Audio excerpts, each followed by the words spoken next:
What's poppin', Rob Television? Welcome back to another reaction with your boy. As you can see by the title, man, I'm back with another Mike Trash Talking, but this one is different from the previous one. Now, the last one I reacted to was Mike Trash Talking, which in most circumstances, why Mike went crazy was because people trash talked him first. But don't get me wrong, as you've seen in that reaction, if you did watch that one, if you did, make sure you go check that one out. Mike also engaged in trash talking first. You know what I mean? Because Mike was feeling like, man, I'm the greatest of all time, I'm the greatest to do this, so I'm gonna let it be known. Hey, man, you can't with me.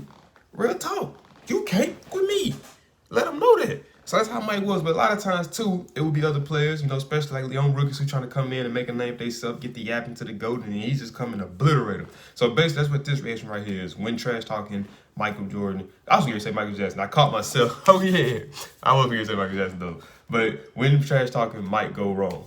But you know how we do, man. You know this reaction about to be lit, man. So before we get into the video, man, do me a big favor, man. Smash that thumbs up button. Also, if you're new to the channel, man, make sure you subscribe. Click that post notification bell to be notified on all things Rob Television. Let's get into the reaction. If you're gonna talk trash, you better be prepared to back it up. Also, man. it's probably not a good idea to trash talk the best player on the planet. That'd be just like me going to go trash talk Mike Tyson in his prime. If you've been tuning into this channel for some time now, you're probably familiar with some of the all-time trash talking moments in NBA history. Regardless of who it is or what was said, someone is getting bodied. Sometimes physically and sometimes in more devastating cases, mentally. I mean, come on.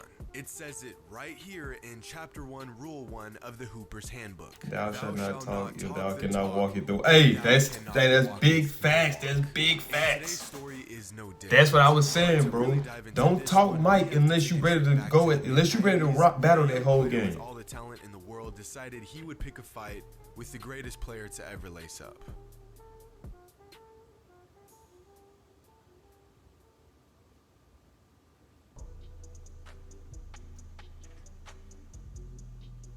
Enter Jerry Stackhouse. Back in the mid-90s, Stackhouse was the most electrifying guard in college basketball. As a rookie out of North Carolina, Stackhouse averaged nearly 20 points per game and was a headliner for a young Sixers team. The moment Stackhouse stepped onto a court, he was anointed as a prodigy. Growing up, Stackhouse was the youngest of Stackhouse was really bodying dudes, huh? For absolutely everything. Combine his incredible talent with his relentless dog mentality, and you get one hell of a hooper who can ball out on just about anyone, talk smack while doing it, and even throw up the dukes if you really want to go that route. If we take a look at Stackhouse's fighting resume, you will see that it's ripe with victims and extensive in its numbers.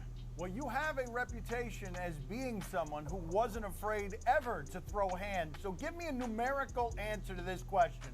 The number of times in his pro career that Jerry Stackhouse got into a fist fight with a teammate was? I said, man, it might have been 5 times. Maybe 5 times. As I understand it, you made the man bleed, and he told you that he needed to bleed? He needed it. Well, you said these fights are all good, but it can't be all good to the guys that wind up getting beaten up. I don't know if I regret any of them. Simply put, Jerry Stackhouse wanted all the smoke. But do y'all know that saying, he wrote a check he couldn't cash? Well, after years of writing all sorts of fat checks and cashing out time after time, Stackhouse done wrote a check that bounced so hard he had to close his whole damn account. Because in the summer, he had to shut the bank down, huh? Michael Jordan, and you know where this is going. But just 6 months before Stackhouse and Jordan met on the NBA courts, they faced off on a different court where a few witnesses saw something take place that only a few men have ever accomplished. Back in the summer of 1995, UNC was hosting open gyms for Tar Heel alumni. This is something they did every year, but on this year in particular, Michael Jordan joined in on a few occasions to get some runs in. This was around the same time he was making his return to the NBA, so he had to shake off some of that rust. Not that MJ ever gets rusty, but after an early playoff exit, around the time he was coming back from Michael baseball. needed to get back to the top of his game. While Jordan was getting back into championship form, Stackhouse was coming off a sensational sophomore season at North Carolina and was ready to take the crown as the most lethal shooting guard to come out of UNC. Luckily for us, it just so happens that at a Tar Heel warm-up session that summer, a very confident Stackhouse and Michael Jordan faced off for the very first time, and according to Jerry, at just 20 years old, he got the best of Mike at that open gym.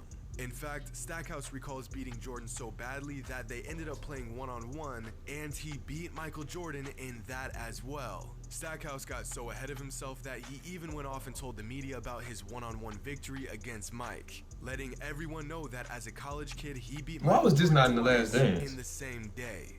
Now, MJ being MJ, never addressed Jerry's comments to the media, but little did Stackhouse know, Jordan heard his comments, made note of them, and was biding his time, waiting for the right moment to teach the young kid a lesson.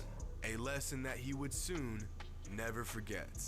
Fast forward a few months and Stackhouse is now in the league, having an absolute monster rookie season, averaging 19-4-4. Dang, boy, Stackhouse but really still was bodying struggling to put dudes, together bro. some wins. And regardless of their team's success, it was clear that Stackhouse was going to be a star in the NBA for years to come. But no matter how many points he put on the board, no matter how many heads he turned, Stackhouse couldn't avoid that inevitable matchup against the man that he beat one-on-one. That man who was leading the MVP race, averaging 30 points a game, and was sitting on a 29-3 record on the season. It was a matchup that every fan was looking forward to, but one that I wouldn't be surprised if Stackhouse lost sleep over. Imagine you're a 21-year-old rookie. Everyone is in awe of the tear you've been on. You got the world at your fingertips, and then you remember you talk shit to the best player to ever play the game, and you have to face off against the man in a week. Now, leading into this game, But I'm pretty sure he wasn't even thinking that Mike probably was still on asked that. about Jordan's return to the NBA. This was a big moment for the game. MJ coming out of retirement to light up the basketball world once again. Just before the game, when asked about Michael's return to the NBA, Vernon Maxwell said that Jordan was overhyped and he was sick of hearing about him, saying to the press, "To hell with Michael." Mind you, Vernon Maxwell is one of a few players that openly hates Jordan. He has said on numerous occasions that he wanted to fight him, To hell and that with the Bulls Jordan. were no match for the Rockets in the 90s. Stackhouse basically voiced the same opinion on Jordan's return as well. When asked what he thought about their comments, MJ simply said, "I don't want to make it personal," which is translation for, "You do not want this smoke." And, well, why would you trash talk to some rookie and a guy that wants to be you when you can simply show them on the court? Mike said he didn't want to make it personal, but the moment the game Mike like started, Lynch, man. He like all Marshawn that Lynch. He just about that action, boss. You know, Red, this might be interesting here tonight. Jerry Stackhouse, whether it was tongue-in-cheek or not, has said on several interview occasions that he has played Michael Jordan in the offseason down in North Carolina and was beating him on one-on-one games, that type of thing. Yeah, I think Michael will be looking to show that rookie something here tonight, perhaps.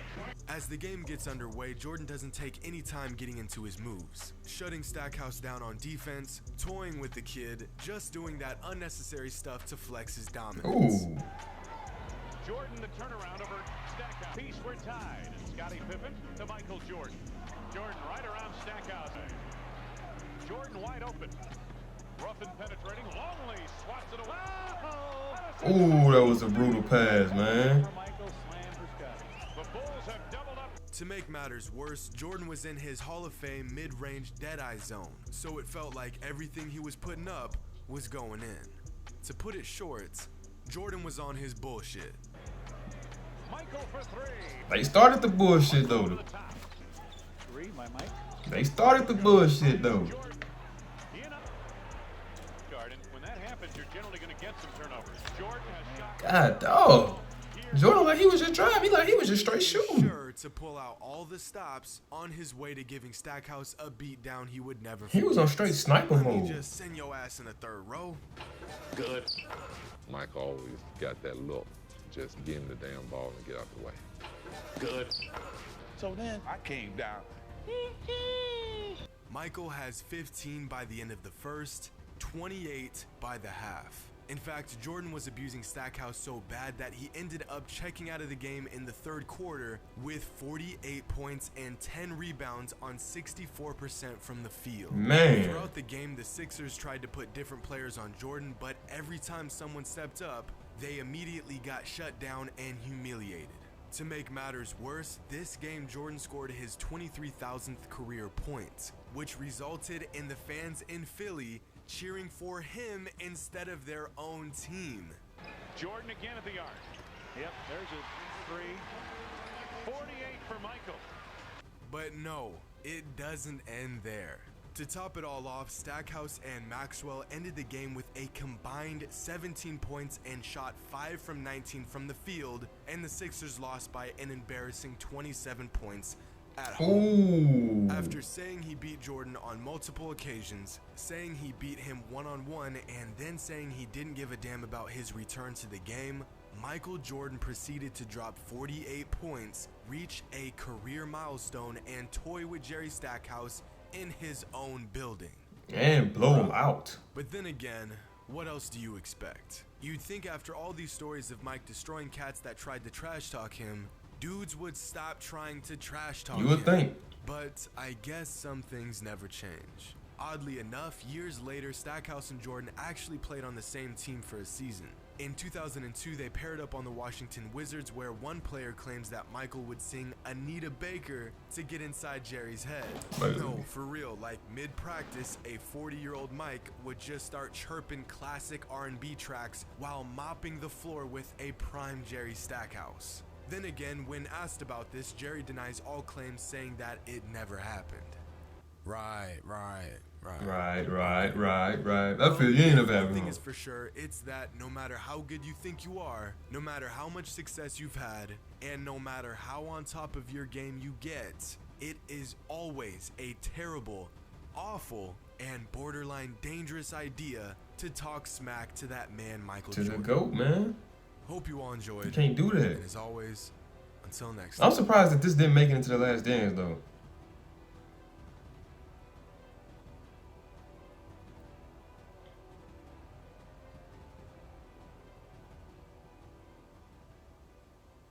I'm guessing that's it. But, moral of the story, bro. Don't trash talk MJ. Just keep your mouth shut. And you ain't gotta worry about getting beat down that bad. But that is it for this reaction video, man. If you did enjoy this video, man, do me a big favor, man. Smash that thumbs up button. Also, if you're new to the channel, man, make sure you subscribe. Click that post notification bell to be notified on all things Rob Television. I'm out this thing. Gang.